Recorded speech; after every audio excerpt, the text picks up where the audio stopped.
Marty Wolpoff, Present. Rosemary Ginty, Present. This is Dan Paternak, the meeting me, Present. Mom, John. Dan, I'm sorry, are you here? I'm I present. can't hear you. I said, no, I said I'll come over. Somebody is having a nice conversation with a child. Please mute. I muted them, okay. All right, Dan, I'm here. okay, Sylvia, Here. Bob Bender, Here.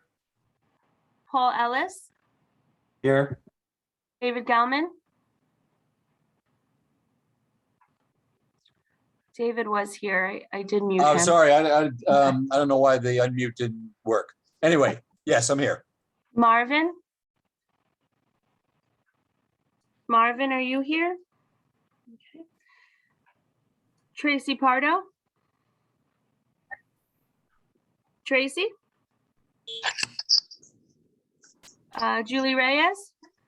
Here, and a quick hello to Arlene. Camelia Tepulis? Yes. Omar Murray? And Nick Fazio. Okay, Chuck, we have a quorum. Very good.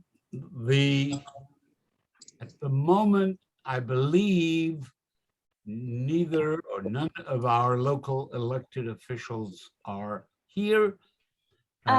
Assemblyman Jeff Dinowitz just came in from the waiting room. Okay, and I believe Juton Horstman is here from the Department of City Planning. And we have Yes. a representative of the police department, so everyone should feel a little safer. And we're good to go. All right, the first item on the agenda is the Police Department Bronx Special Victims Services proposed location of facilities. It was on the agenda at the last meeting. The proposal is to locate a facility at 188 West 230th Street. And the issue raised at the last meeting was a question concerning the problem as to whether or not officers would park on 230th Street as contrasted with the spots provided for them on the side, or whether other people would. We have since had two events occur. One, we have received a letter from the commanding officer of the 50 precinct that he will do what he can to make sure we do not have any of those kind of parking situations that give us a problem on a main street as West 230th Street is. And secondly, Dan Paternak and Deborah Travis, representing the Traffic and Transportation Committee, both as former chair and as current chair, have met with representatives of the police department. Dan is on, I believe Deb is not, correct? Correct. Dan, would you give us a report on that? Sure. Also, Laura Spalter, was at the meeting as well. Right. NYPD gave, well, Laura, do you want to give a brief review or? Well, we asked, the letter that they wrote was very good, but we asked how would it survive the present commanding officer and beyond. And we were given assurances of where it would be placed and who would get it and how it would be in perpetuity. And Dan also added the issues that they said they would put in the letter. If there were any breakage here, cars would be summoned, cars would be towed, people would get letters. It would be, a series of issues to enforce this. So they put that in the letter, and I am very pleased with the outcome of that meeting, and I understand Deb was, and that's my report. Yeah. Yeah, Chuck, I'll just add a couple items. Two of the, one of the big issues that was raised at the meeting that when NYPD was discussing, I asked them about change of shift because that's really when we're going to have a problem with the vehicles, given the size of that exterior garage. I'd asked the Philip Abib, the gentleman from Philip Abib, if they could do some sort of a plan.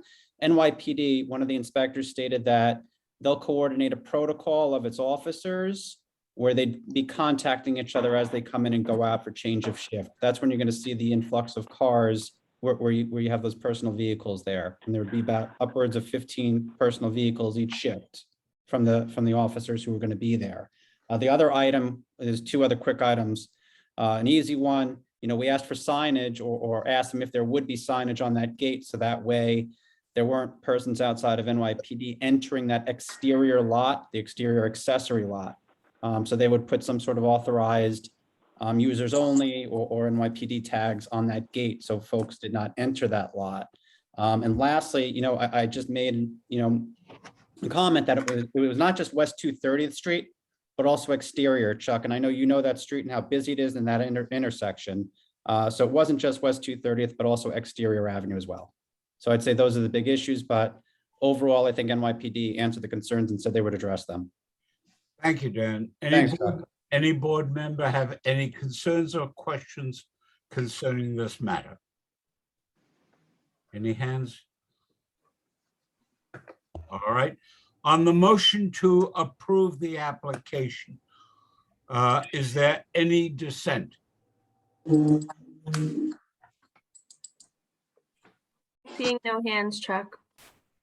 That motion is deemed carried. If there is a dissent, please notify. I am abstaining from the vote, David. Who's that? I would, If you're abstaining, raise your hand, please.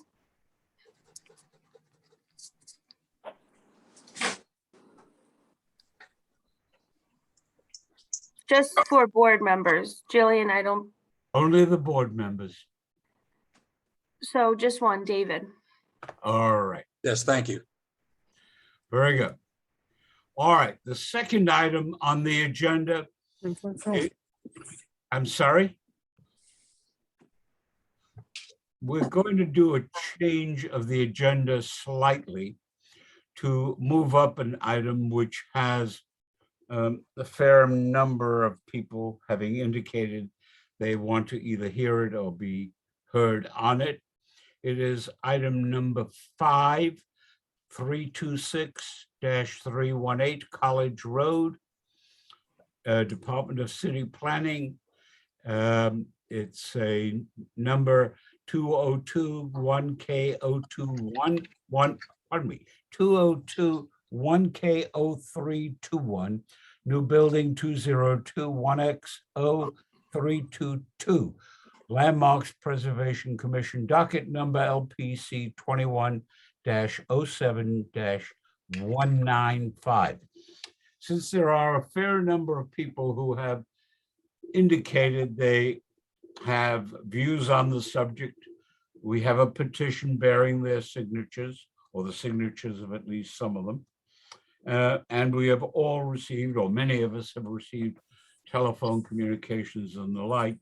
Let me, to those people who are not on the board or familiar with our practice, it is the practice first to have the applicant address the application to state his or her position or its position, then to have the board members who wish to be heard on the issue. And since city planning is present, its views on the subject, and then the public members. The reason for that is, it is, after all, the board members who will vote on the issue. So that is where we are. Let me point out that I'm going to make a small departure here. After the applicant speaks and before the board members speak, we do need to have, in order to complete the presentation, a representative of the Fieldstone Property Owners Association who will state the position of FPOA. That is relevant because we have a longstanding arrangement with the FPOA and other organizations where an issue arises within their sphere of interest as either a property owners organization or the like. Their views will be solicited on a matter before a vote is taken. All right, Mr. Dorfman, you're on. Chairman Mergler, thank you very much for hearing us this evening. I have been retained by Mr. Michael Lamb, a homeowner and the property owner of this lot in Fieldston, and his wife, to make a design for him and his family of a new single-family house. Recording in progress. Within the, excuse me, let me lower my audio.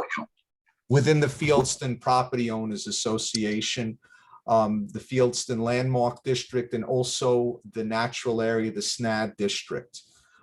This district has multiple layers of jurisdiction, which govern the layout of the location of the home.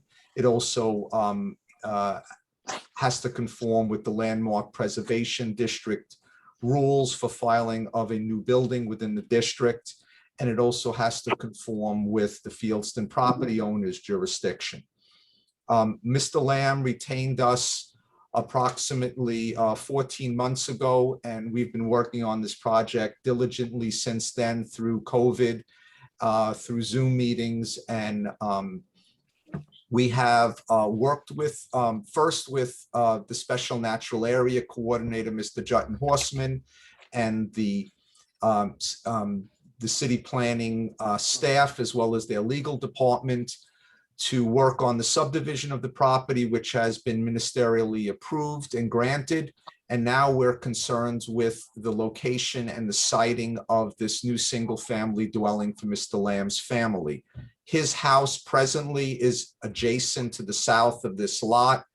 That house is a house of considered no style or no contributing factor to the historic district.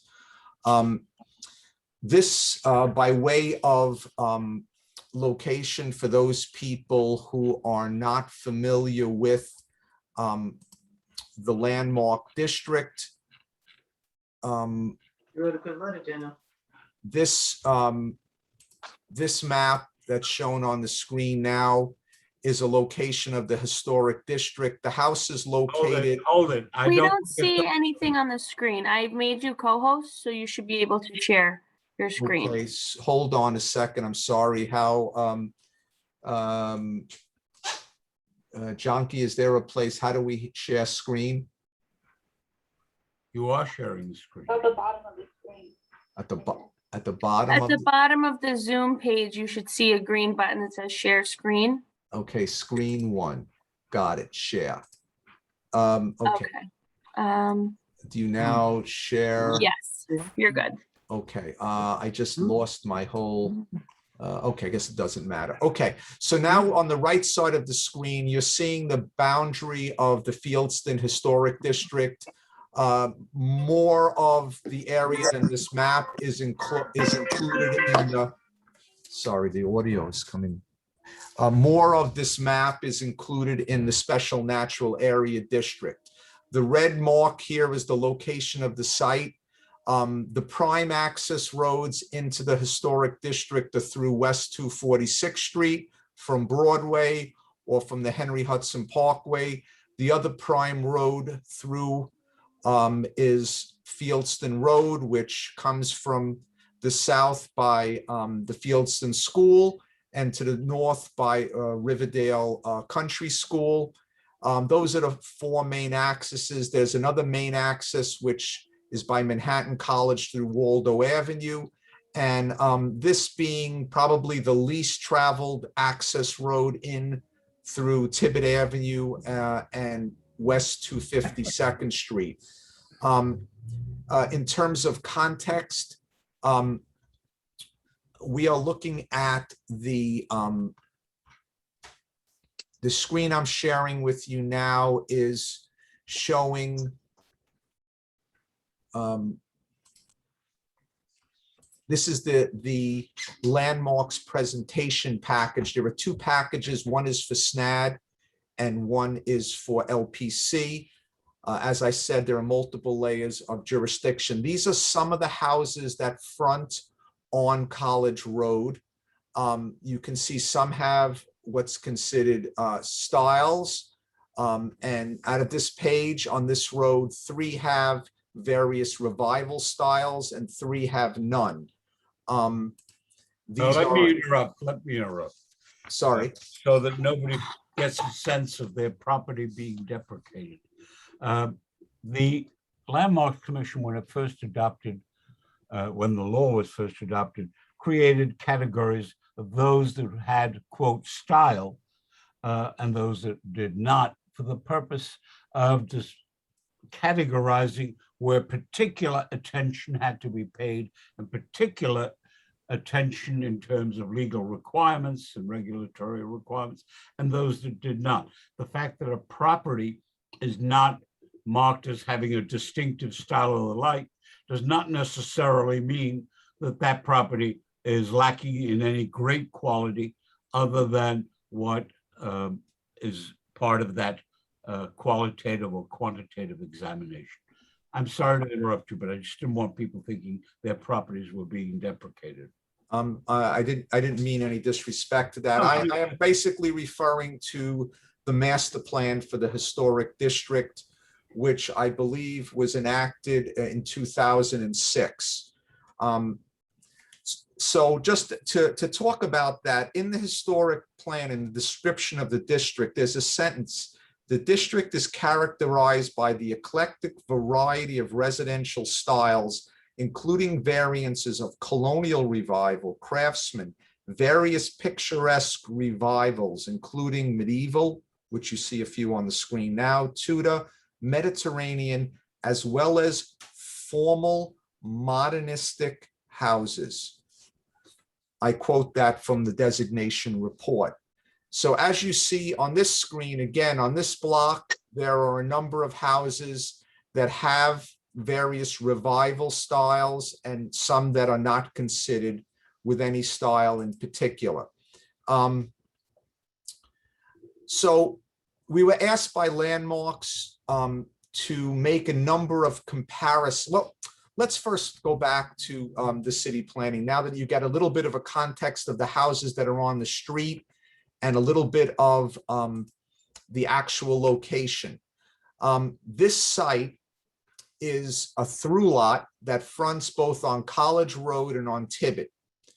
In terms of the natural area requirements, the site basically goes from College Road on the west to Tibbet on the east. The eastern side of the site is considered a steep slope area, as you see by the hatching that I'm indicating by moving my cursor. There are many tall trees of large diameters ranging from 8 to over 32 inches.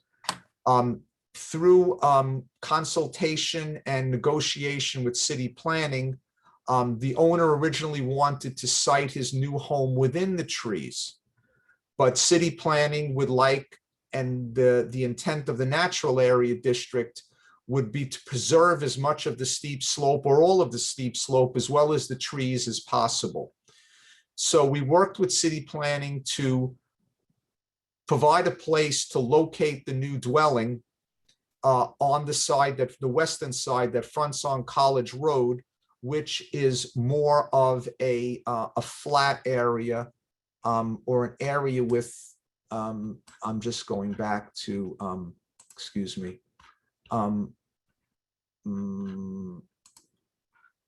It's more of a flat area with it may be over the 120 feet of the front area and may slope a few feet. Understood. Okay, so this was worked out. I think. Who else is on? Kira, mute them. I muted them. Okay, this was worked out with city planning in terms of the location of where we could put the dwelling. We left to the front part of the site fronting College Road. It had a minimum 20-foot requirement. We left 30.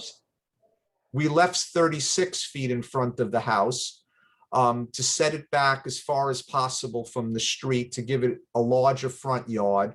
We left a complying side yard to the north, and we left an overabundance of what would be considered the rear yard or a second front yard on a through lot. And we worked with city planning to create a construction and maintenance easement to the south between the existing property owner's present home and the home he intends to build for the rest of his family, his extended family. So that said, this is a section through the house showing a cut and how it goes through the site in comparison to some of the trees. I'm trying to find the yard requirements here.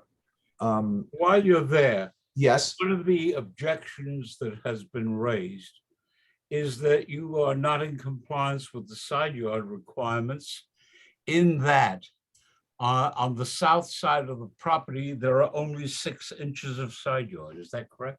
that is correct.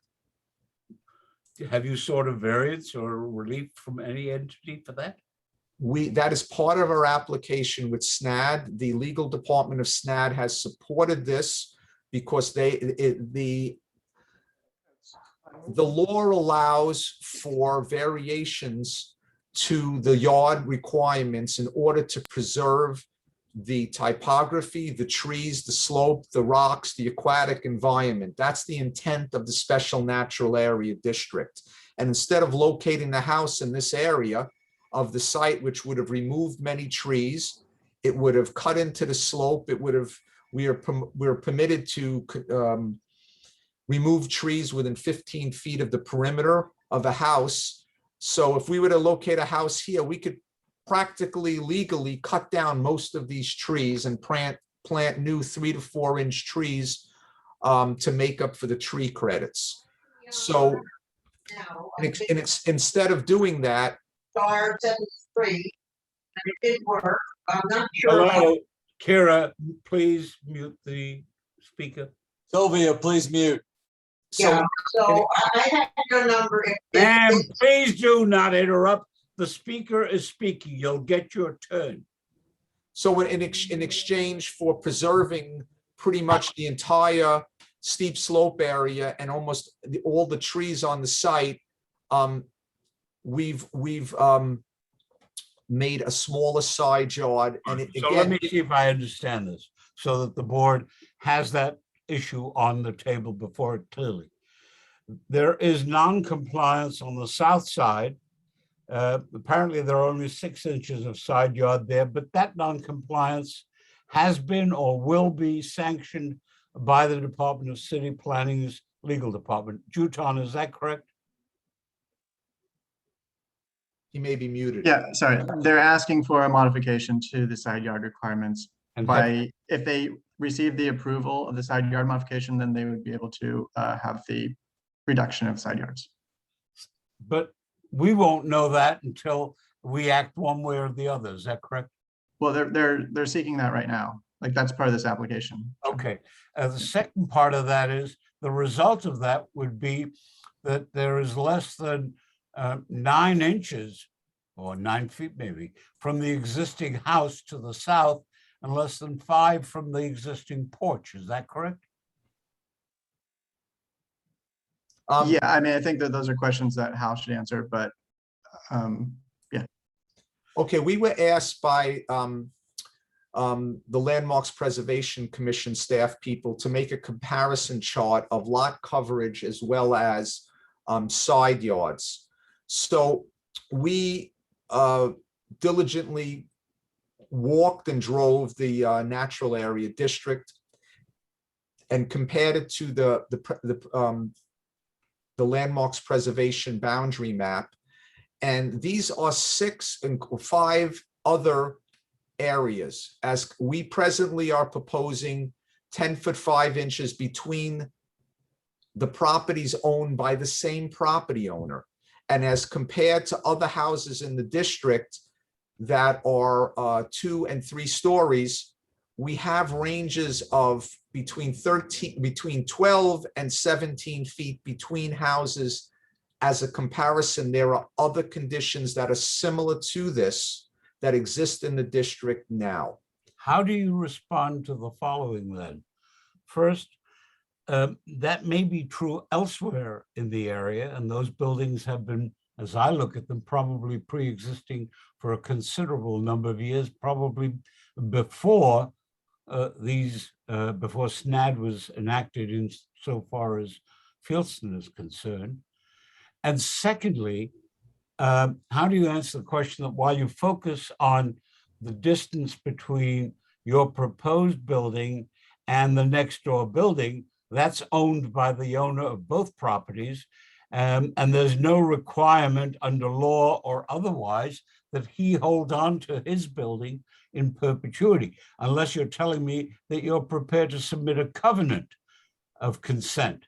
Correct. To the land. Are you prepared to do that? Yes, 100%. The premise that this was negotiated with city planning was that a perpetual construction and maintenance easement be provided between the two properties. And second, there are no illegal windows that front on the side of the new house. And the present house is left with a complying yard. So that's number one. Number two, this home that's being proposed here for Mr. Lamb and his family, I'm just going to zoom in a little bit. I might as well show you a more recent image, let everybody see it, so that everything, this is a more, you can see on the south side of the house, these windows are beyond, they face south and they provide beautiful light to the inhabitants of this home, as beyond the existing house. This house is proposed to be constructed of non-combustible materials. It's a reinforced concrete frame. It's a fire-resistant exterior on the building.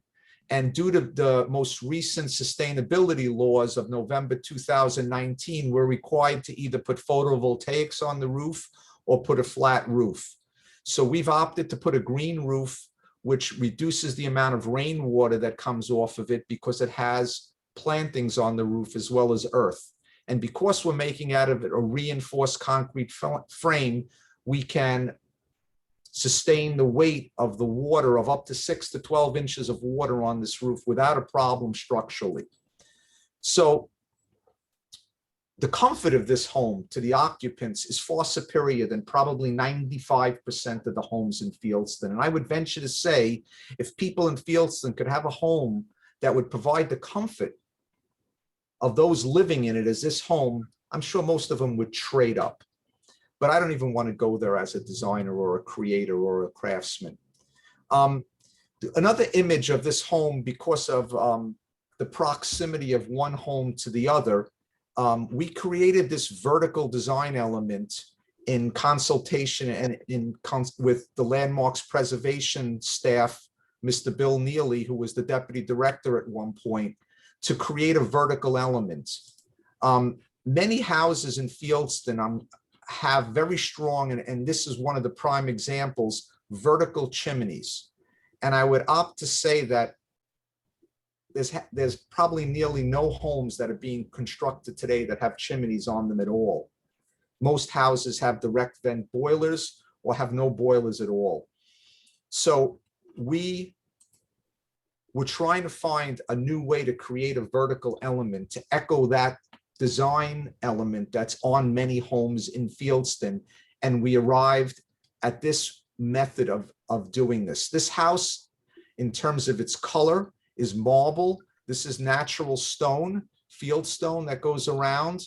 And this is non-reflective glass with metal railings for articulation and a metal railing and a glass parapet around the upstairs with a small pavilion on the top to allow the occupants to use the green roof and enjoy that as outdoor recreation space.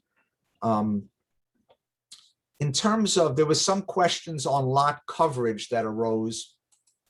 So we were asked by LPC to do a comparison of lot coverage because people were saying that the building occupies or covers a lot of the ground area. So we picked similar lot areas ranging at about 9,000 feet. And the coverage on our site is almost 15%. And the coverage on similar sites on these addresses, which may be known to some of you, range anywhere from 26% to over 33%. So the coverage of our new home that we're proposing for the Lamb family is less than half of similar size lots in the district. Again, those houses in many instances are probably ones that were constructed well before SNAD. Yes, granted, but in terms of a comparison, we're asked to present to the Landmarks Preservation Commissioners a comparison to both coverage, a comparison to both similar side yard conditions, and we're also asked to compare to Landmarks different styles. We're not breaking new ground here. Like I read from you before from the designation report, as well as formal modernistic houses. So there have been, at the time of the designation, modern homes or modern style homes that have been here. This house at Waldo Avenue is right at the entrance to College Road, right at this red dot here. It's a partially flat roofed house with a very steep roof with solar collectors on them. This house is at the main entrance on the Waldo Avenue entrance here with a large flat roof, and it's almost 3 stories high. This is the image you see from the street. This is the image you see to the southwest. This is a 3-story house, very similar in size, that's right on Fieldston Road near the center part of the district. This is another house that's got a modern aluminum roof that's on the corner of Delafield and Manhattan College Parkway, I believe. And this house, which actually has aluminum panels, which is in the designation report, is also on Delafield Road, and it's also 3 stories. So we've been asked by Landmarks to make comparisons to other houses and to show elements. And these 2 houses are across the street on College Road. They're approximately 3 stories high from the street, and I'm standing in the middle of College Road, and these houses give the impression that they have flat roofs. So in terms of a comparison and breaking new ground, why the designers in the 20s and 30s were complying with the minimum $4,000 requirement to build homes, there were other architects that were actually doing modernist style and masonette style homes in other places in the 20s. So I'm now doing a modernist revival style in Fieldston. Let me interrupt to make a point. You have referred repeatedly to Landmarks and to style and design. I would make 2 points subject to my colleagues' views on the subject. It has historically been the position of this committee that we are not the design police. If there be any such entity that exists in government today, by reason of its designation, Landmarks Preservation Commission would fill all or part of that role. Has it taken a position on this application? It has been working with us throughout the last 14 months since since last May, and they have vetted this, and we are moving it forward, I believe, to a commission, a public hearing on the 19th of this month. Well, then, if you are at a public hearing at the 19th of this month, wouldn't it make sense to hold this issue until the Landmarks Commission renders its decision, hopefully soon thereafter? Yes, though we can focus a little bit more than on just the coverage and the SNAD requirements. And right, and in terms of the proposed site plan, there are no trees that are along the College Road side where we're proposing to put our new curb cut. And one of the jurisdictions that the Fieldston Property Owners Association has is that we are not encroaching on any property that is owned by the Fieldston Property Owners Association, except for the curb cut because it is in the street. And with curb cuts could come the damage to trees and tree roots. And since there are no trees or tree roots within 20 or 30 feet of the curb cut, that curb cut will not affect any tree roots that are under the jurisdiction of the Fieldston Property Owners Association.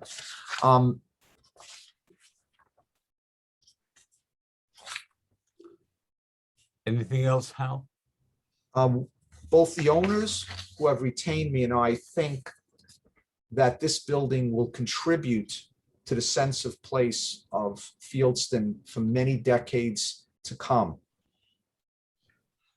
All right.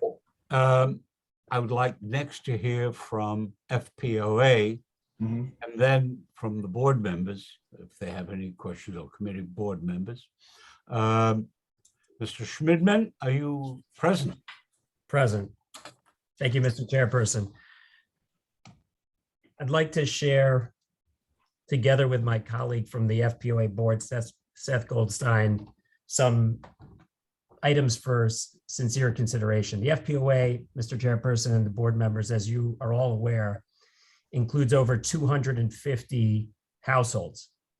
And we have received communication of opposition to this filing from no fewer than 30 households. And in addition, on a board level, we have convened on this matter. We've reviewed all the plans which are publicly filed and which Mr. Dorfman has sent to us by email. And we've convened and spent hours going through the materials. And we are opposed to the plan as proposed, based on a number of technical reasons and fundamental reasons that we believe show that Mr. Dorfman has not followed the rules as prescribed by the rules which we are all designed to live by. And we do not believe that he should get a pass on behalf of his client to proceed as proposed. I would like to ask my colleague Seth Goldstein to go into a bit of detail as to which rules in particular we believe have not been met, which parameters have not been met. And I also just want to highlight that tonight we have 4 board members from the FPOA present, including myself, Yehuda Schmidman, the president of FPOA, our secretary, and 3 other members, and 2 other members, excuse me, 4 in total. I would also like to mention that our position is not a secret. We put our position in writing, and we communicated it not only to the Community Board 8 Land Use Committee, but also we copied our correspondence to Mr. Dorfman. Our intention is to be very clear, very transparent, and to ensure that the rules are followed to protect this very special protected area, landmark protected area, SNAD protected area, and our home, all of us, our home. And it's important that we do that on a transparent basis. So what we hope is achieved tonight is that we hope and propose that the Land Use Committee ask Mr. Dorfman to respond to each of these issues that we have raised. And again, we have raised them prior to tonight, but we will recite them. And we ask that nothing be approved tonight because we believe the proposal fails to meet the requirements necessary to build new construction at the proposed location. Mr. Goldstein, could you please take it from here? Certainly. Thank you, Yehuda. So I want to just be clear about my understanding of where this sits and what Mr. Dorfman said. There has been no approval by the Landmark Commission to this point. I understand that Mr. Dorfman might have worked with them, but nothing has been approved. The other thing is that there has been no approval by the city to violate the zoning requirements of the side yard requirements. As far as all of the comparisons that Mr. Dorfman showed, I think there's a little bit of cherry picking going on here. The side yard distances between buildings, that is proposed here is significantly below both the mean and median distances between buildings in Fieldston. And the lot coverage has a significant, the amount of lot coverage has to do also with the slope of the lot. And I have no idea what lots he picked. So as far as the application goes itself, I think that it's not really appropriate to approve this yet because the application is not complete. There are certain requirements that the special natural area district regulations require, having to do with things like landscaping and revegetation plans, stormwater analyses and such, which are very important to understanding how the natural area district is going to be protected. And those were not, at least the last time I looked on the city site, included. Furthermore, it says specifically on the plans that they're not even going to do a stormwater analysis until after the approval process. So I think that it's hard to evaluate the proposal given that it's incomplete. As far as what we can see, and I'm just going to talk about the technical details and not about the architectural style here. The requirement is that there is one tree for each 1,000 square feet of lot area or portion thereof, or it shall be at least 51% of all the tree credits, whichever is greater.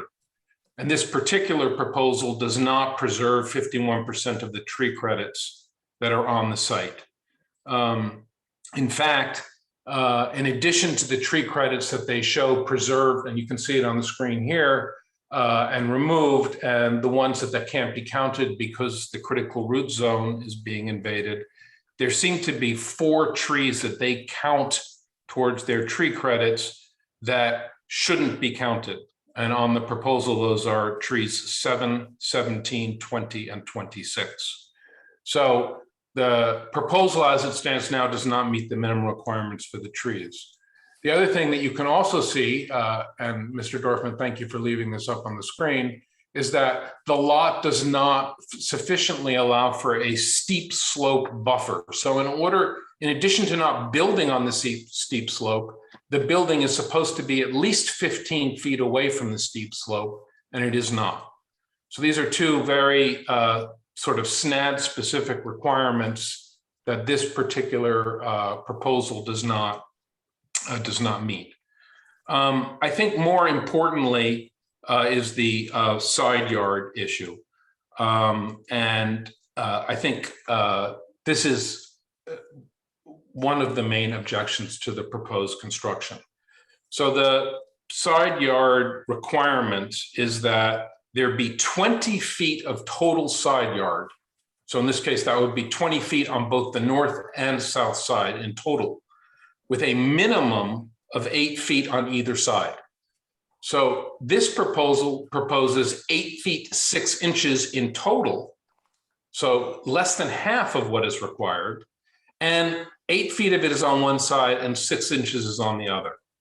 So this creates a very crowded situation here. And the covenant, as I understand it, is not that both properties always be sold together, but rather that the owners of this new construction have the right to use the other property's side yard if they want to do maintenance. So there's no covenant to keep these two properties together.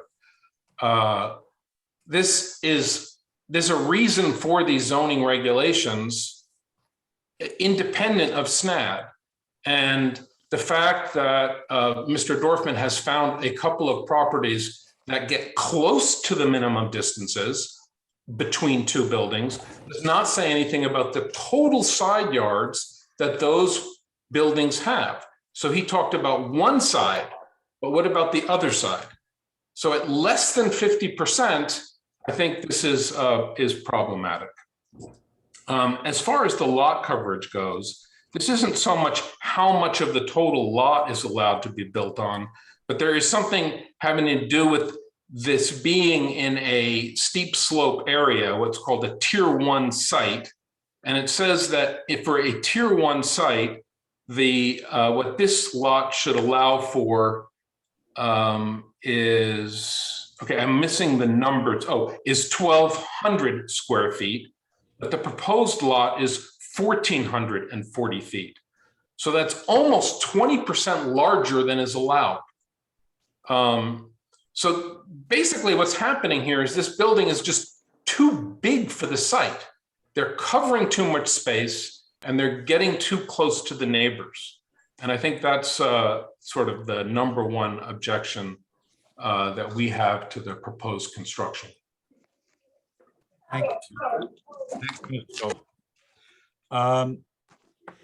Kira, can you put on the board member presence picture? I don't have that. How, do you have the present picture? No, I just want to see the board members. You're going to ask. Oh, I'm sorry. Rosemary Ginty has her hand up.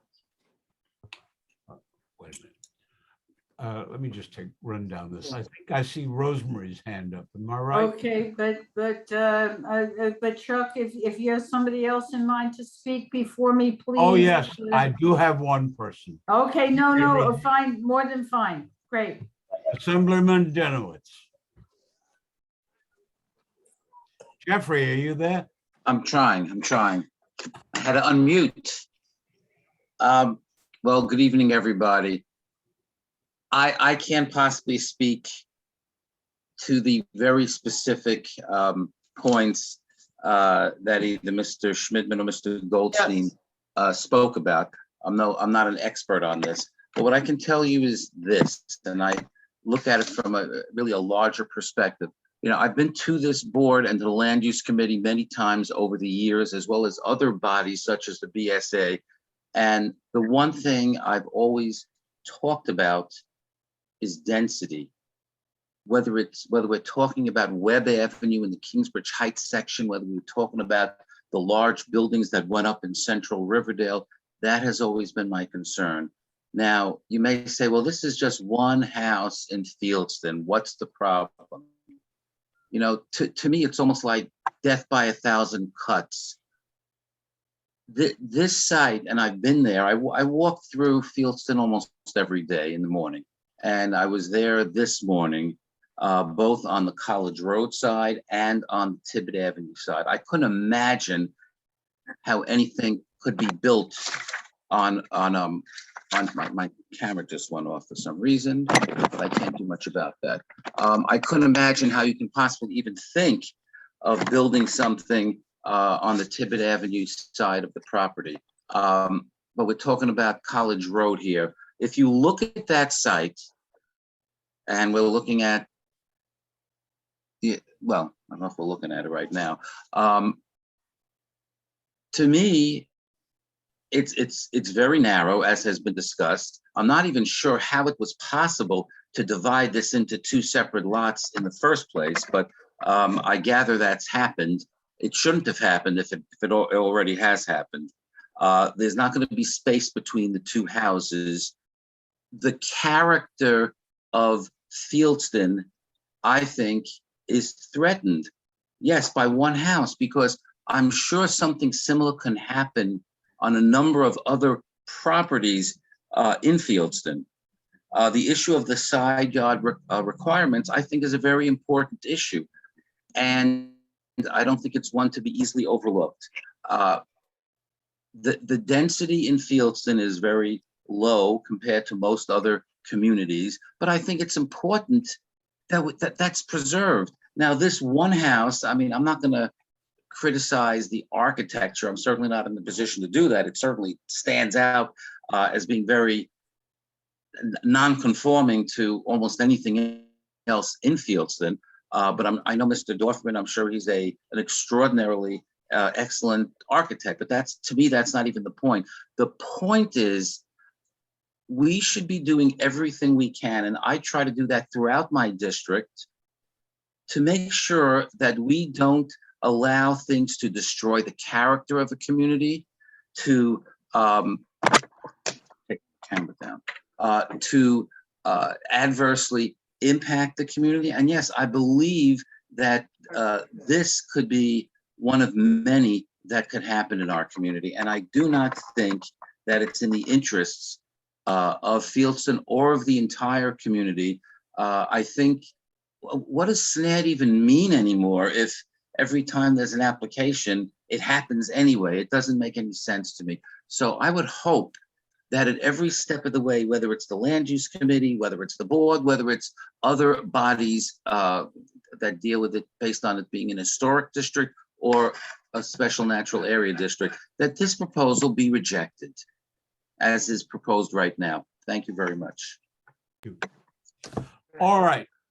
I'm going to try and go down board member by board member. Rosemary? Oh my God, I can't believe I'm talking and not even looking at myself. I don't understand why my screen is. Fine. Chuck, you're recognizing me to speak, yes? Yes. Yes, okay. I will say that the speaker, the gentleman from FPOA was very, very smart and hit the major points.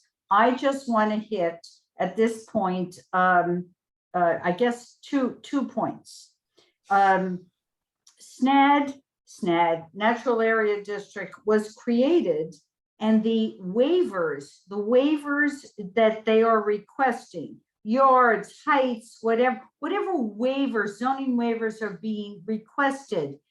Believe me, we were there, Chuck. We created these waivers for one reason and one reason only: to protect natural features, meaning trees or rocks or steep slopes, or so if you were going to build a house and you wanted to protect trees and you had to ask for a yard variance, or not variance, but okay, you had the ability in this zoning text to ask for it. This request to bring a yard down to 6 inches for no reason that I have heard, to protect a natural feature. Understand why these are in here. You can ask for a waiver of yards to protect a natural feature. I did not hear it. This request is for the sole benefit of, and I don't mean this by any, sole benefit of the property owner or the builder or whatever. This request for this yard is not in the interest of SNAD, okay? It's not in accordance with what it was designed to do. I will just listen, and I will stop because I could go on forever, God forbid. But the gentleman talked about a steep slope buffer, and I think his point is very, very well taken. The steep slope is something that is a special feature in the Natural Area District, and the buffer, I think his concept of a steep slope buffer is prescient and important, and a very important point. I will stop with those two things. The yard thing doesn't make sense. The steep slope buffer makes a lot of sense. Thank you. Thank you. Bob Bender. Thank you, Chuck. I have two questions. One has to do with something Rosemary just mentioned, the steep slope buffer. And related to that, Mr. Goldstein said that the tree allowance would, the tree requirement would not be met under the proposal, that there are 2 thresholds, and it's whichever is the higher that has to be met, and that would not be met. My question is for Juton, whether city planning has considered the steep slope issue and the tree issue at this point, and if they have, what is their position on it? Yeah, so I mean, as you all know, this zoning lot was subdivided. And so the owner has this zoning lot, which has nothing on it. Basically, and it's a permissible lot to build on. So when we were looking at this site, you have the entire area to the east along Tibbet, which has the natural features with the steep slopes and trees and everything else. And in our early conversations with Mr. Dorfman, we said that building something in this area was a non-starter because it just would not meet the criteria for building something in this area when you have other portions of the lot with flat areas. So one of the reasons that he's asking for the yard requirements is because the portion on the western portion of the lot is the only area that he can build in. Now, am I saying that this is the only design that could happen? No. There's other things that could happen here, but this is the design that was brought to us. And in the findings, there's a number of findings. Some of them have to do with modifying the yards and showing compliance with the rationale being that you're basically avoiding these natural features. So under that litmus test, he is avoiding all of the significant natural features, which is the largest portion of the lot. It's the most normal portion of the lot. However, it's the portion of the lot that we would want to protect. So the trade-off, again, is always protecting natural features versus the applicant asking for modifications to the natural features in order to build closer to the buildings, taller, modifying a number of underlying zoning rules. I'm not going to be the one that says this is the plan that should be approved. That goes to the commission. They will be the ones that ultimately decide. But that was some of the reason and rationale for how city planning and the applicant team got to this point. So on the matter of the steep slope and the tree requirements, Yutan, that is yet to be decided by city planning. Is that correct? I mean, they're asking for a number of modifications to the zoning regulations in order to have this proposal advance. I think, yeah, so I'll leave it there.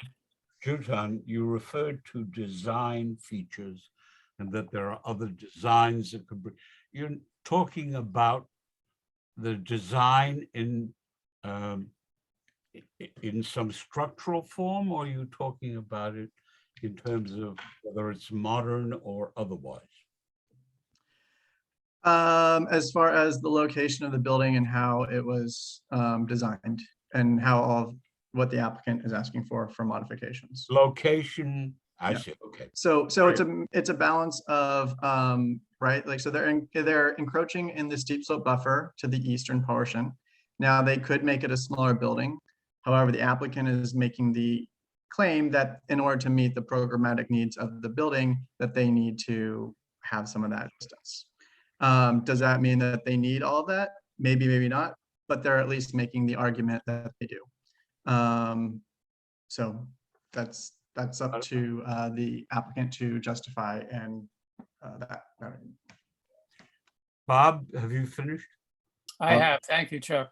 Mr. Chair, can I Mr. Dorfman, you can respond now because of Jutan's comments. Or Yes, I would appreciate that. To respond both to, we do meet the tree requirements as they are in the law. We do meet the 15-foot buffer zone in the law between the rear of the house. The house is actually cantilevered as it's labeled over the steep slope area, over the buffer zone. It does not impinge at the footprint of the house as shown on this drawing. It only cantilevers on the upper floor. So those two requirements are in compliance with the law. The actual footprint of the house is only 13.2%. It's basically 0.7% above, not 2.5 or a little under 2% above what we're asking for. So we on behalf of the owner are asking for certain modifications, namely the yard and namely the coverage requirements. That's all that we're asking. We're not impinging on any height or sky exposure plane. As I mentioned before, the front yard is 16 feet greater than the minimum that's required. So I just wanted to add those things, Mr. Chair, to the conversation. Thank you. While you're on that point, do you have an arborist? No, not at this time. At some point, if this is deferred, I would assume that you would get or should get an arborist statement reflecting the tree credit situation. There is a chart that has been. I see the chart. I don't know. It's been questioned now. I'm not a tree expert, except I like them. That doesn't mean that I have the expertise to do it. It's just a matter of counting and comparing, and it does work out, but we can always check it and double check it again. All right. Okay. Next is Marty Wolpoff. Thank you. I just want a point of information. Is this the same property that 5 years ago came before the board to ask post facto for changes made to the property?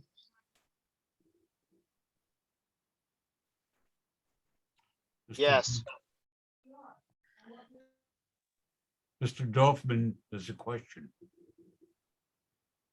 I'm sorry, I've only been working on this property for the last 18 months. I really don't know its history of what it came to before. I'm not certain of that. All right. I thought I heard a yes, but thank you. Anything else, Marty? That's it. Thank you. Before I go any further, is there any other board member with his hand or her hand up, Kira? Yes. No. Yes. Hello. Oh, sorry, Rosemary. I thought that was from before. Rosemary's hand is up. Who's hand? Chuck, Rosemary. a simple question, Chuck, if you don't mind. Go ahead. There was, as I understand it, a request for a CPC certification for a lot change for this property. Okay, I assume that was approved. Here's my question. Without that lot change approval, would what you're doing be allowed? And I put that question to Jutan. Jutan? It's not part of the scope of this, so I have no comment. Okay, thank you. I guess. David Gelman has his hand up. Wait a minute, Rosemary, you finished? No, I mean, Chuck, I asked my question, and if you didn't understand the answer. I did. Okay, I did. You all understood the answer. Good, thank you. David Gelman. Yes, thank you.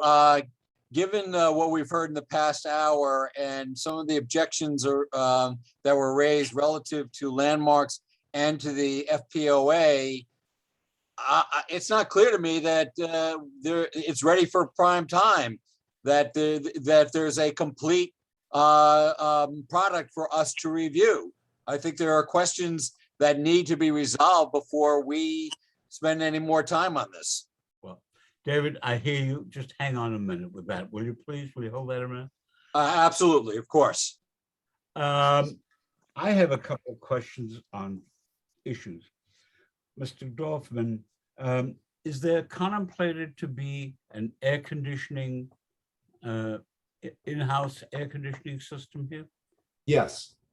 And where will the equipment be? I will find that in a moment, but it's contemplated to be at the rear of the dwelling. I'm just trying to find an image that will show it as most clearly. Okay, I'm told that it's going to be in the landmarks drawing set. Basement plan. Basement plan. This is the basement plan at the rear of the house, under the steps, shielded from the street at the rear. Is this, can you see this? Yep, I see. All right, and what is being done for to deal with noise emanating from the equipment? It's at the rear of the house. It's, these new units meet all the noise requirements of the Department of Environmental Protection. It's at the rear of the house, but on another street, right? No, the rear of it's the rear of the house is, this is the street and this is the street. This is close to, Okay, it's very the good. rear here. Second, there is a proposed covenant. Could we see that, please? The text of the covenant? Yep.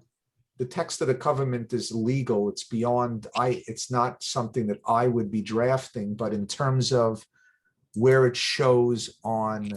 No, let me explain to you what I'm up to. The argument was made in the presentation that you made and Mr. Goldstein made, and the question I raised as to its impact on the side yard. And the argument was made by Mr. Goldstein that the covenant is not one that keeps the two properties together and is one that merely says permanently you can maintain the existing distance. I'd like to see that language to see if it does do that and what else it does. But that's up to you. I would want to see it before I voted. So that can be drafted, Mr. Chairman. But as you're seeing here on your screen, proposed required easement for construction and future maintenance. The easement, the new house doesn't get possession of the existing house's complying side yard.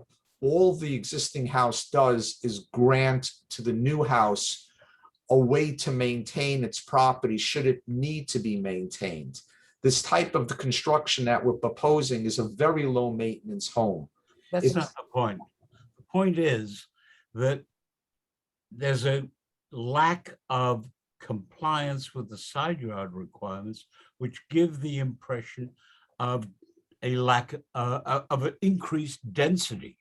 You're having two houses closer together than was contemplated under the zoning resolution. Right, but as it says in the front of the building code, at the discretion of the commissioner.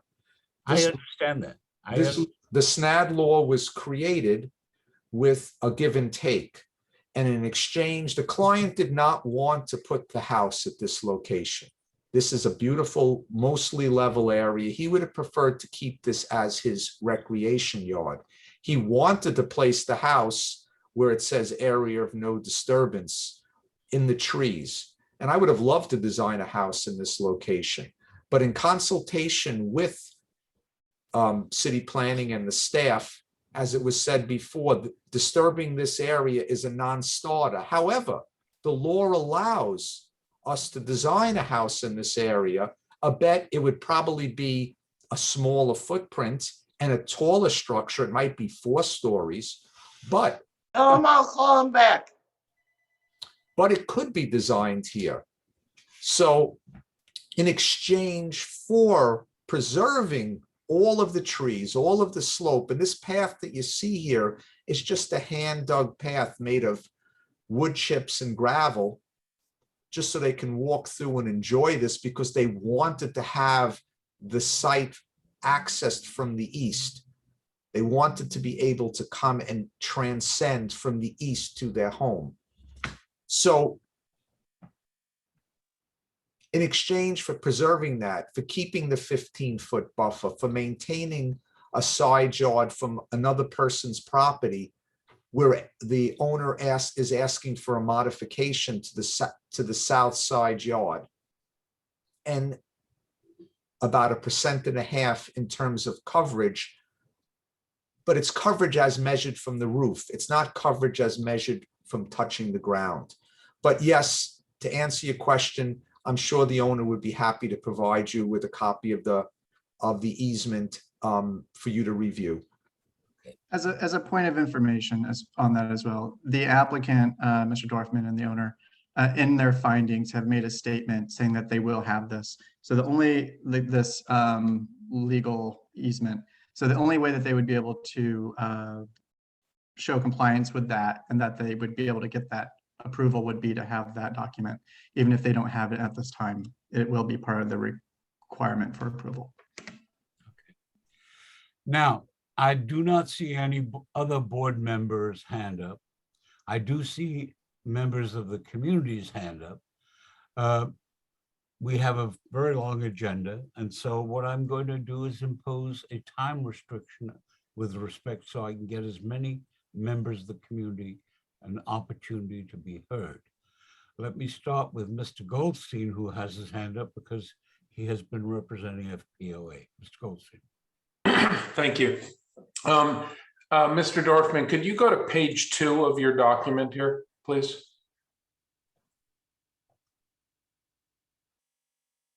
I just want to be clear here about the side yard. You'll notice that in very lightly colored area where it says 1.5-story brick and stone building, there's a porch area. So the actual distance between the construction of the existing home and this proposed home is less than 5 feet from the edge of the porch to the building. So that's the first thing. The second thing is Mr. Dorfman said they do comply with the trees, but even if you don't agree that the 4 trees that I mentioned shouldn't be counted, he has 80 tree credits currently, and he has 38 that he is getting to count. So that is not more than 51%. The veracity of the statements made by Mr. Dorfman, I have a little bit of a problem with it. He's also talked about a 1.5%. There is no 1.5%. The proposed lot coverage is 20% more than the calculation of the zoning regulation that I can put a link in somewhere if someone wants me to, but it is, just to cite it, it is 105-01. And that talks about both the maximum area that is allowed, and it also talks about the steep slope area, which says that there has to be at least 15 feet between the edge of the building and the beginning of the 25%, of a slope of less than 25%. So you can see on this diagram here that it is not 15%. It is not 15 feet. It's approximately, I don't know, 8 or 9 feet. So that there should be a variance requested for invading the steep slope buffer as well. So I just wanted to make these points because Mr. Dorfman was making alternative claims, and you can just see right here on this diagram that it doesn't meet the minimum requirement. Thank you, Mr. Goldstein. Mr. Dorfman, do you want to respond, or you can wait till the others? I can respond. I've had conversations with Seth in private on Zoom about this. I've offered to meet directly with him. My cursor keeps moving back and forth from this tick line here, the back of the house, to this wall, this stone wall, which where the steep slope starts is 15 feet. It does meet it. Okay, we can put the dimension on the drawing. It might be on one of the other drawings. I don't know right now. The other issue, if there is a deficiency in trees, we can easily, right along this lot line, plant 4 3-inch trees to meet with the compliance of the law if we are deficient and if I'm being arrogant. But that's fine. I'm sure the owner would be happy to plant more trees as required. Mr. Weiss. Michael Weiss. Mr. Hippolyte. Good afternoon, Mr. Chairperson. Good afternoon, Mr. Sedleyman. I represent 300 College Road. I'm actually to the north of this conversation, which I have to say it's very interesting. We have not heard nor seen any images in terms of the trees that would be affected by this construction. Along my property, there are several trees, and if I already see it, there's at least one tree that he has marked off as an X, which would have to be replaced, but there are more along my property line.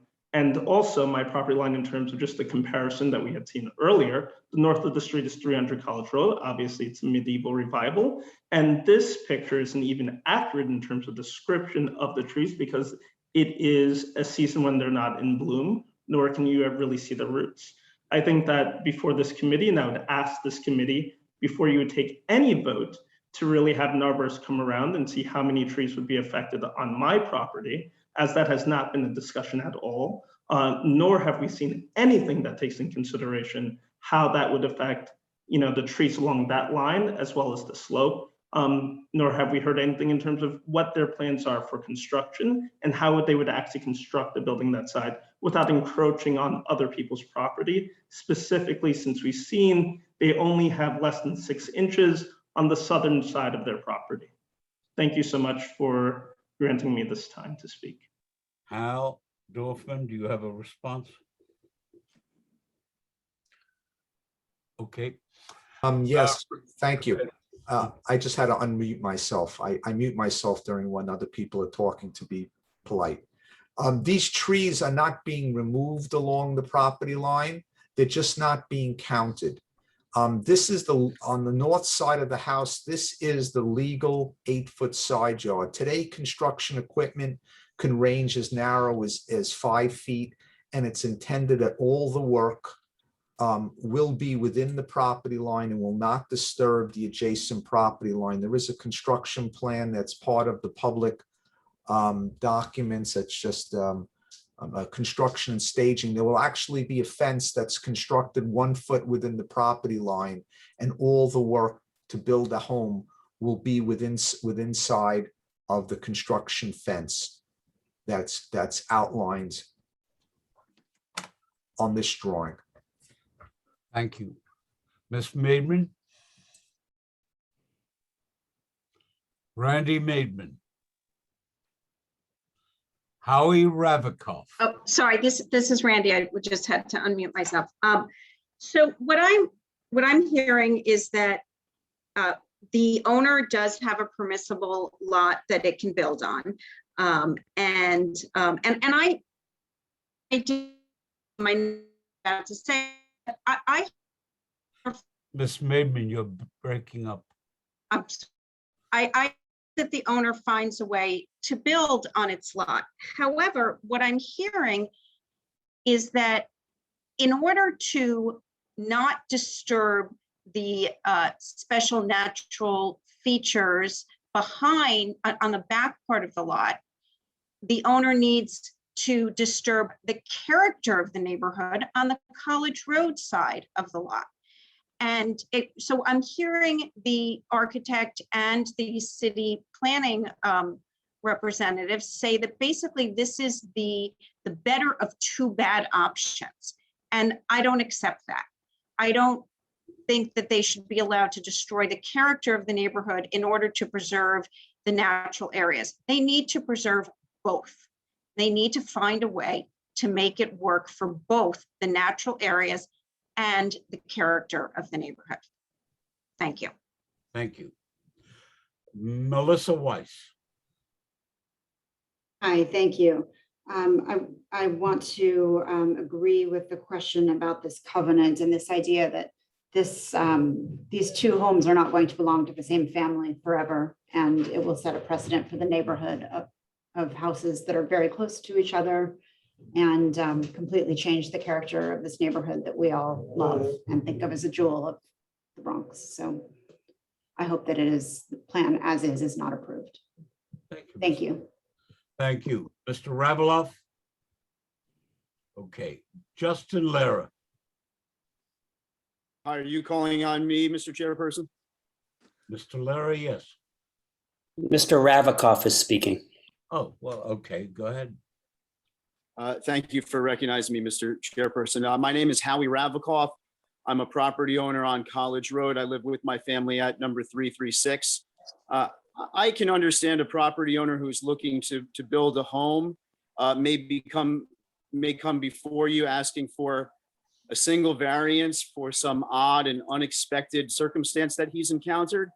That's not what's happening here. The applicant has before you multiple variance requests that are substantial and significant.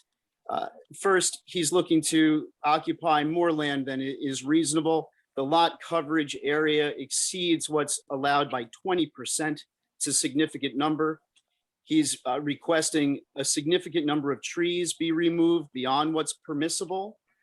It's unheard of. The area is a special natural area district for a reason, this variance is substantial and should not be granted. The steep slope buffer is there for a reason. The applicant has before you a proposed structure that's simply too large for the lot that he owns. And finally, we've heard it already, the side yard of 6 inches is absurd. The variance he's asking is actually two-part. That side yard should be a minimum of 8 feet, and the 2 side yards together should be a total of 20. This is a substantial variance, and it's only being asked for because the owner wants to build a structure that's significantly larger than the lot will allow. So I would ask this board, this committee, to send the owner back to the drawing board and ask him to revisit the size of the structure that he's looking to build, along with everything we've already heard. This is a disruption to both the natural area. It's no longer being consistent with the characteristic of the natural area, nor the man-built structures in our neighborhood. So please send him back to the drawing board and ask him to cross his T's and dot his I's, because perhaps there's some errors and incomplete qualities to the application. Thank you. Thank you. Let me see. Justin Lara. Thank you very much, Chairman. I'll be brief because I know some of the other neighbors want to speak. I also live, I'm a neighbor as well. I think the board should reject this application. The rules exist for a reason. I just haven't heard a single reason proffered by the architect why these several significant exceptions should be granted. As many have said, the 6-inch side yard is ridiculous and really could be the headline for the poor form of this application. It would change the character of the neighborhood. It would reduce, I think, the property values of all the neighbors who comply with the rules themselves and bought into a community with rules. And the lot, there's absolutely no reason to exceed the lot coverage rules. There just doesn't seem to be a single reason to grant this and all the reasons in the world to reject it. And I could go on, but Seth Goldstein was masterful in his comments. And I thank you very much for hearing all of us. Thank you. Rosemary, do you have another question? Your hand's up. Rosemary? Is my hand, are you talking to me? Yes. Yes? Yeah. Oh my God, I never lowered my hand. I totally Goodbye, Rosemary. apologize. I totally apologize. But by the way, everything that everybody has said is spot on. The members of the community have really understand what this application is, and there you go. I'm sorry I didn't lower my hand. I apologize. Okay. Ladies and gentlemen who still have their hands up, if you are about to say something that is in whole or in part repetitive of what your colleagues have already said, I would ask you to forego that opportunity. If you feel you have something new to add, that's great, but we have a long agenda and we have a time limitation. That said, John McGaw. John McGaw. Well, I'll speak for John Sorry. McGaw. No. This is John. This There is he John. is. There he is. I was his wife. I'm sorry. So my name is John McGaw, and I live right around the corner on at the end of College on Tibbet Avenue, just behind the proposed structure. Quickly, fundamentally, this to me is not an architectural style issue, a question of how much ecological care you may have given the design. You're simply not preserving the visual sizing and simple lot coverage comparable to the properties on the street. This is for the sole benefit of the property owner, and it's not a pop-up house. It shifts the density on College Ave and is a very bad precedent. The last thing I will say is if there is any interference with the buffer behind that house, I don't know if you know this, Mr. Dorfman, but there's a major problem with flooding on Tibbet Avenue. And it's because it all runs down to our street. And there is no change in the ability to, by removing the buffer. So obviously, in my strong opinion, this house would not only stand out like a sore thumb, it would not be good for the neighborhood in period. And it violates. Thank you. the spirit Mr. of- Milson, Mr. Milson. Hello, thank you for hearing me. My wife and I live at 319 College Road, which is directly across the street from the proposed construction. We're new to the neighborhood. We moved here last fall. I can tell you that, you know, one of the real selling points on the community and why we wanted to move here was, you know, kind of the look and feel and aesthetic of the community. And we're quite concerned that the proposed construction of the house would alter the neighborhood. And, you know, that was obviously a huge selling point for us. So not a lawyer, and I'm also not a real estate expert, so I'm not sure on some of the variance language and stuff like that, but just wanted to voice our concern with the proposed construction as outlined. Thank you, Mr. Milson. Ms. Feldmeyer, I'm sorry. Arlene Feldmeyer? Last one, Yes, Rachel. indeed. All right, you're on. Okay, I'd like to point out that Fieldston is rocky. And this applicant has not submitted a drainage plan or a soil report. This. Hello? Ms. Feldmeyer? Ms. Feldmeyer? I'd like to know if there is going to be blasting. Yes? Can you hear me? I hear you. Is there going to be blasting, Mr. Dorfman? Mr. Dorfman? My image keeps moving around the screen, so I had to unmute. Any myself. blasting? Not that we're contemplating now. And this image on the screen now shows the dry wells and the impervious area calculations. Okay, have you done soil studies? The owner has done some test pits, but nothing formally at this point. Okay. Rachel Hannaford. My fear is that that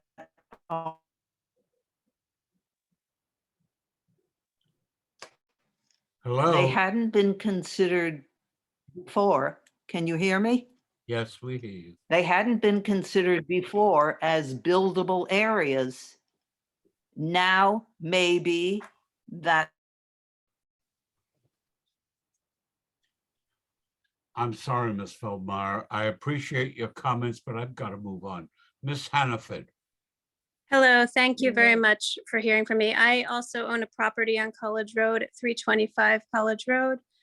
And I want to echo everything my neighbors have said. I adamantly oppose this proposal. I urge the committee to please deny it. This proposal would create a structure that's totally out of character with the rest of the structures on the street, would fundamentally change Fieldston, and would be a harbinger of bad things to come and more of these projects throughout Fieldston. Thank you. Thank you, ma'am. I have one last speaker, Ken H.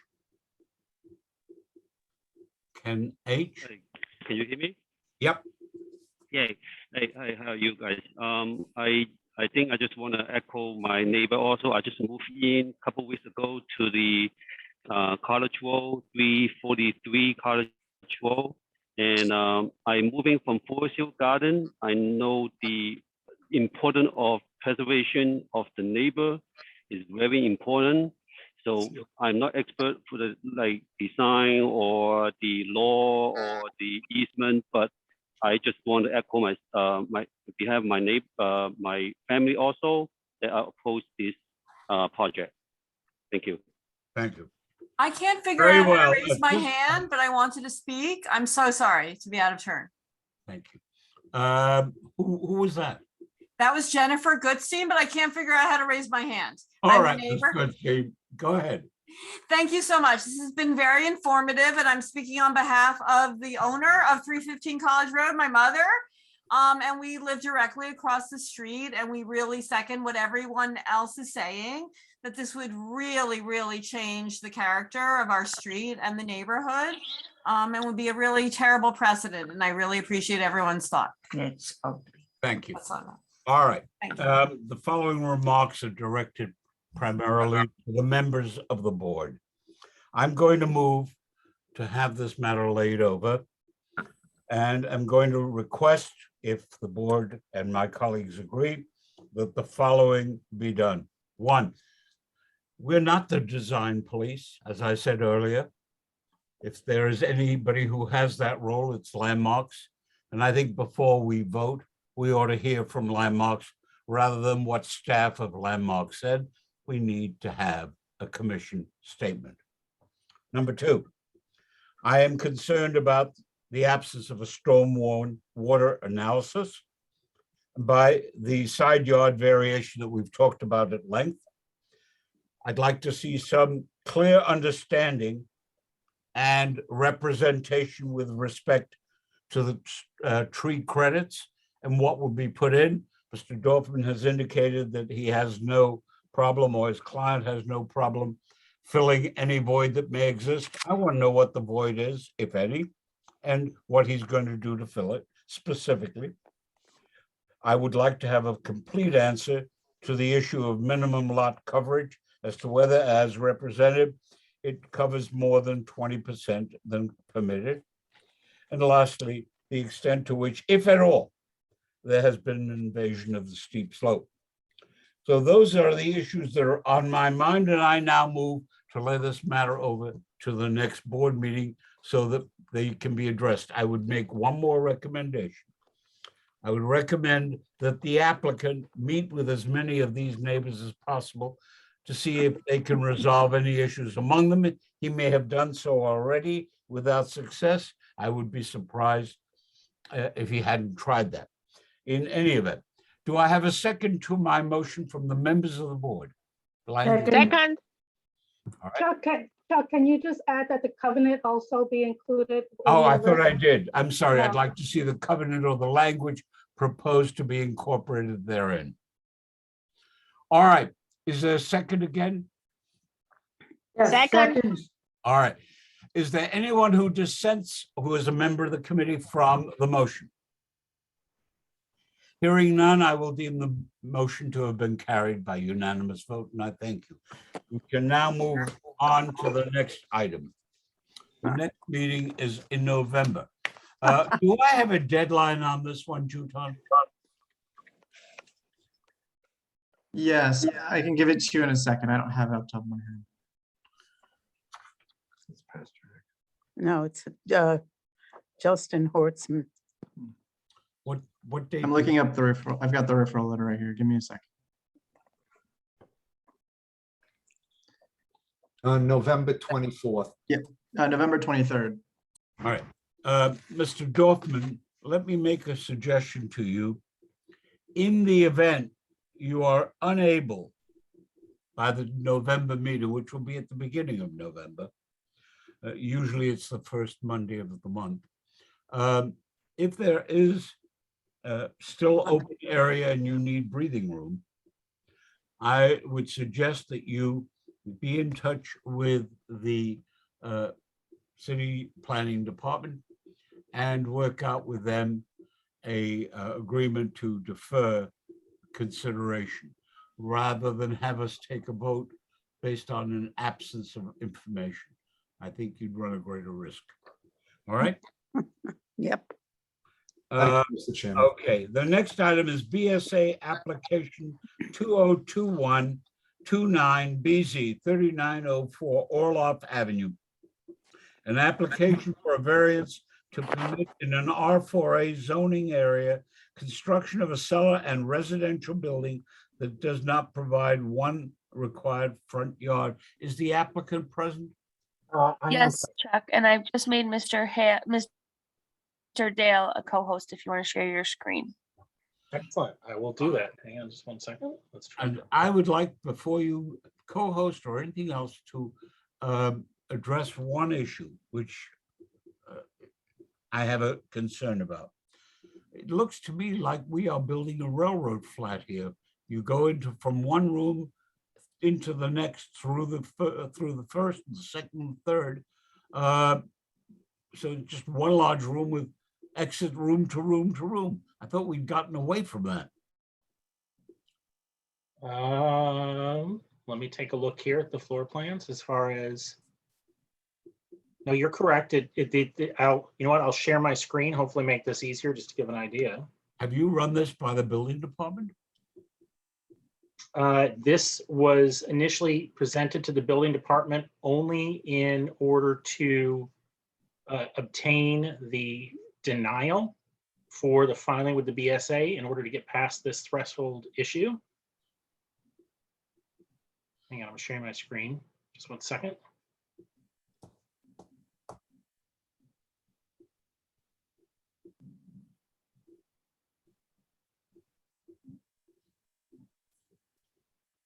Seems to me that one of the Here's issues. proposed plans. I don't know if that's showing up as the share, is it?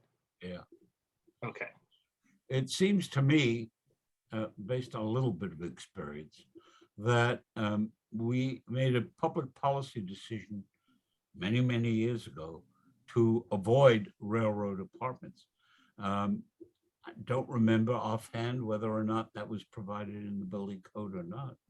But I would tell you that I think this has to, before it goes very much further, go over to DOB for an opinion as to whether it's compliant.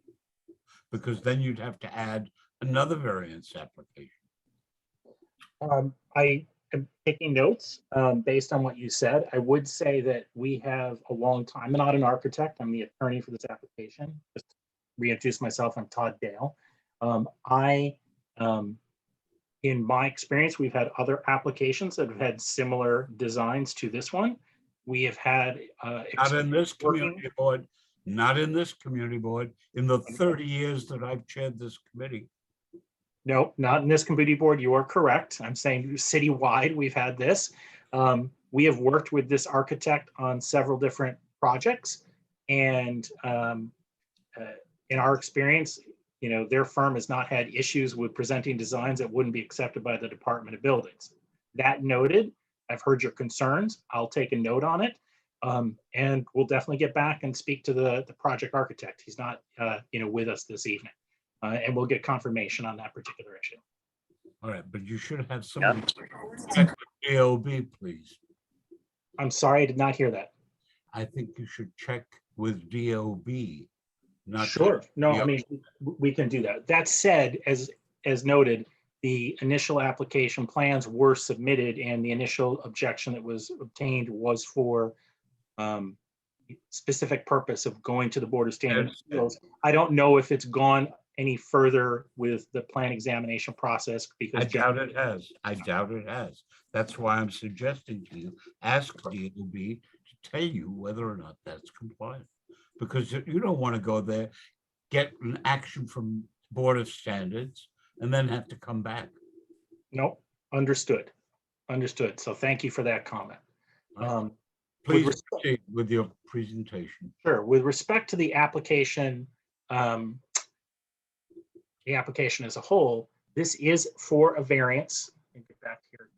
This application is for a variance to permit in an R4A zoning district construction of a cellar and two-story, two-family residential building that does not provide one required front yard pursuant to section 2345 of the zoning resolution. To help show the site, this should be the radius that's showing up here on the screen, but this particular site's in a regular corner lot. It's this lot right here at the corner that's highlighted in gray. It is located in an R4A zoning district. It has approximately 88 feet frontage on the west side of Orloff Avenue and approximately 36 feet frontage on the north side of Cannon Place.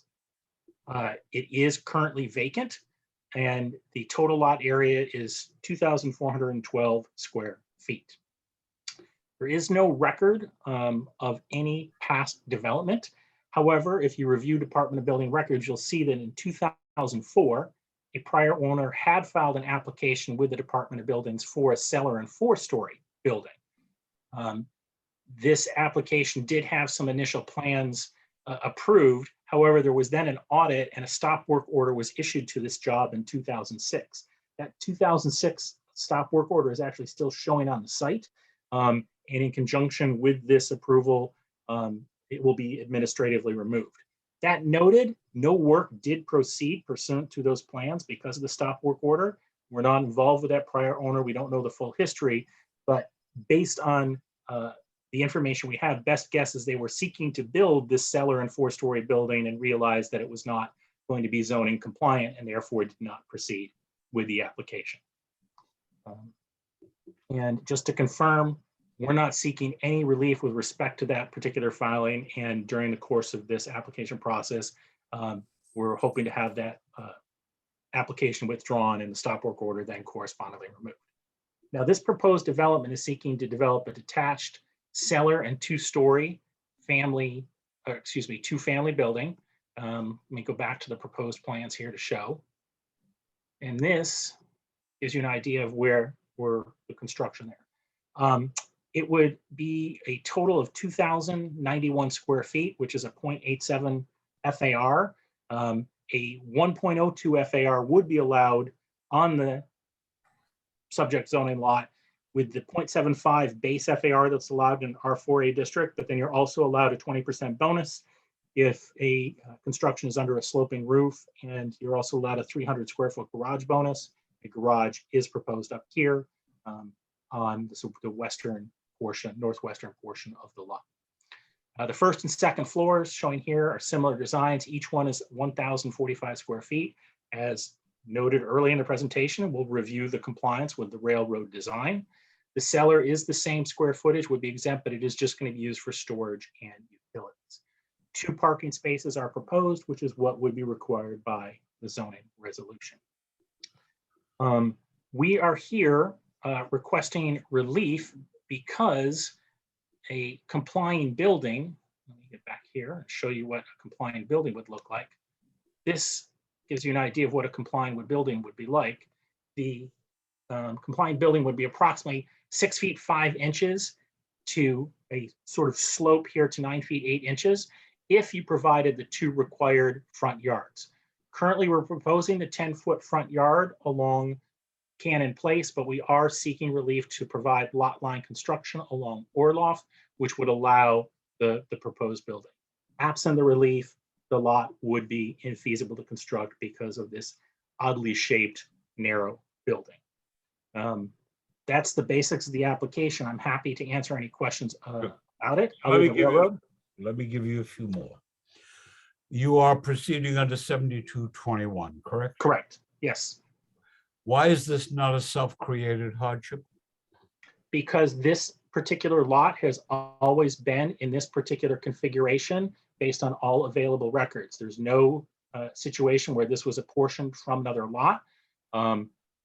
We are going to provide a single and separate title search to show that it's not been owned in common with either of the adjacent parcels. And so that doesn't meet really the question. And the question was this: at the time your client acquired the property, it was as it is today, correct? That is correct. However, that does not exclude self-created hardship. Self-created hardship basically runs with the land, and it's a situation where the particular owner or a prior owner created the hardship.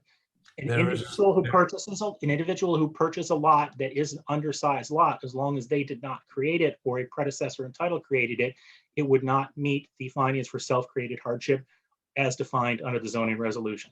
At the end of this meeting, if you like, I'll give you the case law that is still a valid point in the second department. It has not been tested on that issue in at least the last 4 years. So don't say it's not necessarily a self-created hardship, okay? That's an issue, all right? Let me ask you the next question. Am I correct that the problem here lies because of the narrow depth of the lot? Is that correct? That is correct. That if it were built to the current zoning district requirements, 2 10-foot front yards would be required. Providing that front yard along Cannon Place is not an issue. the provision of that front yard along Orloff would be an issue because it would create the ability to only build this extremely narrow building that should be showing on the screen here that varies in width, but it's from 6 feet 5 inches to 9 feet 8 inches. There is a little slope because the lot does And have a so slope. have you given thought to providing a substitute therefore on the Cannon Place side where you do have enough? In other words, a setback there for it, and positioning your house with the entry there. I'm not quite sure what you were suggesting because this area that we're showing is the only buildable No, area. not what I'm talking about, if I may. Assume that you would be entitled to build a proper building, putting aside the yard requirement facing whatever street you are facing on the top of it. Is that Orloff? Yeah, all right. Orloff to the, yes. You can't meet that requirement because by having to comply with it, you can only put a very, very narrow building, which is grossly inefficient, right? Correct. This is the buildable area based on current zoning district requirements. Tell me, however, why you could not, to demonstrate your effort to deal with the issue in this community, put a yard or front yard equivalent on the right-hand side, as I see it, of this plan, on the Cannon Place side, that would have a setback. There is a front yard proposed there. How far back? A 10-foot front yard is proposed right here. This is a 10-foot front yard. So where Now- the hand is, if you can see the hand where I'm showing Yes, on the screen. yes, yes, This is a 10-foot front yard, yes. and this would be the 10-foot front yard. It has 2 front yards because it's a corner lot. So that would be the situation. You'd need to provide 10 feet on both frontage based on the district requirements. Yep. This is the maximum that could be built absent any relief from the BSA. All right, let me ask you, put back the plan showing as to what you propose to put. The proposed plan? Sure, just 1 second. I don't know a more elegant way to do it than to switch. It's fine. And here we go. So would you like to see the site plan? This is the proposed Yes. site? plan? Yes. Okay. Now, at the bottom end, it faces Cannon, correct? Correct. This is Cannon down here where my mouse cursor is right there. And this is Orloff over here. Correct. Now, if you move the building back from Cannon, effectively trying to create what is a simulation of a front yard, does But that there is- work? There is a 10-foot front yard already proposed on Cannon. This is a 10-foot. I'm not talking about 10 feet. I'm talking about something more substantial to sort of create that impression. So you were saying even greater front yard? Yeah, I'm asking, would that work? And if not, why not? That would be an interest, that was something we'd have to be back the architect. However, what we're showing right here complies with every other bulk requirement, height, floor area ratio, and the sort. No relief is required there. And because of the unusual frontage here, because this is an oddly shaped, and uniquely shaped lot, that front yard that's being shown here is fully compliant along Cannon. I see. All right. Is there any other member of the board of the land use committee that wishes to be heard on this? Dan Paternak, you have a view? Hey Chuck, how are you? So I'm I guess you hit a lot of the concerns, one being the railroad apartments. And just wondering, again, a design thing, one, I'd like to know, like, if Buildings is signing off on that. And number two, what are the designs that you guys have in mind for it? From the developer standpoint, is there and I'm just trying to go back to that, is there a picture of what this is going to look like? I don't remember you guys showing one. I can go down here to, does this show up on your screen? This would be the elevation from Orloff Avenue. Yeah. So that would be elevation from Orloff. And I'm not sure, this is the floor plan. This is a section. I'm not sure if there's an elevation I'm missing from. I mean, that's probably the closest that you have. That's the, yeah, that's the elevation from Orloff. Let me make this a little bit smaller on the screen. Maybe we can see everything. So this elevation on Orloff, the side elevation, this is the rear elevation. And I think the front elevation is on one of the other plans. I'm not sure, but these elevations at least give an idea of the side. To put this in perspective, this building, which is proposed to be cellar and 2-story, just to confirm, let me go back here to the land use, just to give an idea, just to show, maybe I've got the photographs here. I'll bring the photographs in a second, but just to confirm, this is a basement and 3-story building, and there's a much larger building. So this building is actually at a lower height than the 2 adjacent lots that are right here. Let me see if I can. But I think that's because of the topography, right? Because you're coming out. Right, right. But just to confirm that it's not a situation where it's going there. I'm trying to, let me see if I can bring up the photographs for you. Just one second. And just to, I know Chuck was asking on the, I guess it would be the Orloff side, how much space do you have in the rear lot? When you say Orloff side, you're saying, so these are the I photographs. see there's, it's weird because it's there's, obviously you've got the split there. So the Orloff side Right, and so then the I'll show you in a Cannon second. Place side. I'll go back there in a second. Are the photographs showing on the screen for you? Yeah, I'm looking at right now, it looks like a digital tax map. Okay, these are photographs I was trying to scroll through for the site to give you an idea of the perspective of where it is, the rest of the buildings. I live just a block or so away. Oh, There's, okay. yeah, So there's another member. Stop who- the share and go close by as well. back to the proposed plans, just one second. And come back here to the site plan, which I think would be the best to answer your question. So your question is, what dimensions are up here at the? How much space is in the back there? Yeah. Well, let's see if we've got the dimensions. I'm gonna blow it up on my screen a little bit to see if I can clarify, but. So the side yard here would be 8 feet, so that between the building and this over here, this side yard is 20 feet. And it does include though the 1-story garage. So it'd be 20 feet from the back of the proposed building, the side yard, but the back, but it is a side yard. And the lot line is here, but there would be the 1-story garage within that 20-foot So side yard. you really are going lot line to lot line then with the 1-story garage, right? Correct, but just to confirm, up here to the north, that is essentially a lot line building and they have their garage also in that same location. So it would be garage to garage, essentially. Gotcha. Okay, thank you. And just to confirm, the parking spaces, 1 parking space is proposed here in the garage. It'll be accessible for Orloff for 1 unit. And then the other garage, there would be a curb cut here on Cannon, and the other parking spot would be in this area right here, not in a garage, open. And then what, in the rest of the space there? This would be yard. This would be a yard space. There would just be a driveway area here.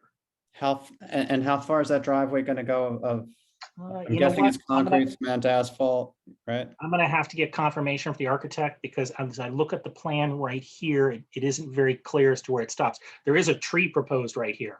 So I would say we'll get clarification on the plan. Just to confirm, this has not been scheduled for hearing at the BSA yet. They haven't actually issued the notice of comments, which is the preliminary step.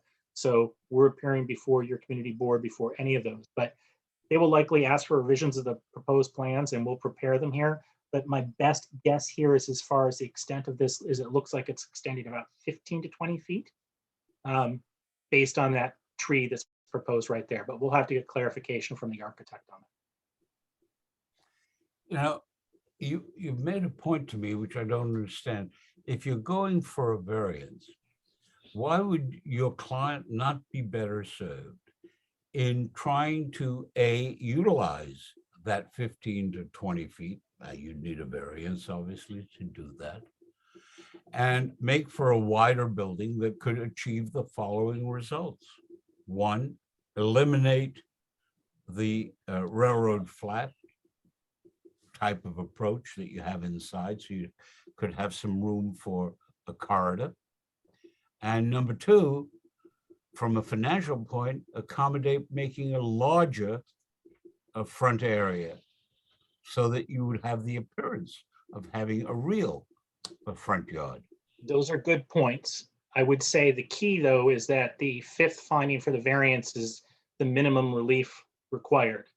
And especially with the current board, by seeking only relief for the one side yard, that is a minimum variance. If we built any wider and actually asked for relief from a side yard and a front yard instead of just the front yard, then the board would question whether they're providing the minimum relief required. Now, if Let me during the tell you, actual hearing if I may. I was going to say, if the BSA during the hearing process asked for alternate designs because they believed that a different design would be better and they wanted to grant additional waivers, then that would happen at the hearing process and we would review it. However, as an initial finding, we're finding an application really to seek the minimum relief, and it would just be the single front yard waiver. Let me make the point to you as follows. One, it is my experience of over 50 years dealing with buildings, both as commissioner of buildings and as a litigator involving variations, that this is perhaps one of the best boards of standards and appeals that I've seen around. And under Chairwoman Perlman, if somebody would have a conversation to explain it to them, you might find some attractive reception on that issue. What you've got here is a return to the railroad flat, which was no good because a grand jury in New York County in the 60s found that it was a major cause of fires in Manhattan and elsewhere. And I thought we had put those to bed once and for all, but apparently we didn't, or somebody resurrected it. But that's an issue. And number two, it seems to me that if you want people to live in comfort and style and you still make the same kind of economic recovery by doing that, you may have a better plan that way. I would urge you to see if you can have a conversation with the chair about that and say that it was raised as a question at Board 8, if your client is willing and if the architect is willing. What I would say to you is that the current board is not having any pre-hearing conferences. All communication is at hearings. There used to be pre-application meetings. Those are no longer occurring. However, if your community board decides to issue comment on this application and you wish to include, the suggestion about a wider building within, the community board's resolution, I'm sure at that point, then it could be discussed at hearing. However, in my current experience before this board, as I said, having your community board issue a comment like that will facilitate such a discussion. Well, before we would do anything like that, and I'm only speaking for myself, not for my colleagues, before I would propose that, what I would like you to do is to go check back with the Department of Buildings and see if it's even permissible to have a railway flat like this. Nope. As I said, noted, we're going to talk to the architect, but as I said, our office currently has another application pending before the BSA that has a railroad apartment design, and it is close to being granted. And it was vetted through the Department of Buildings. So, perhaps there's a difference, for this particular district. I'm always, happy to double check things, but the design in and of itself with a railroad apartment is something that has not been an issue in our experience with applications that have been filed. But I'm glad you raised the point, because you're right. We don't want to have to go back to buildings or get a letter revising anything that's approved to the BSA. So it's something we'll check on ahead of time. Before I go any further, I note the presence of Councilman Dinowitz. Eric, do you want to speak now or later? I can wait till later, Chuck. Okay. Is there any other member of the board that wishes to be heard? Rosemary. Rosemary.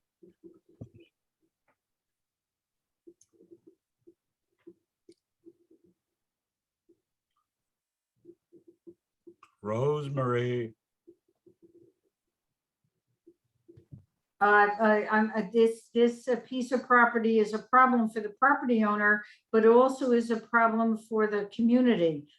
This solution for this piece of property is less than ideal. I think you've heard it from the chair and from other members of the committee. I am deeply concerned with the solution you've come up with.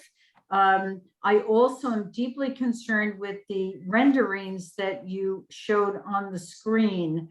And I would just suggest, Mr. Chair, you're saying that, and you're suggesting rightfully that the buildings department be asked questions and what have you.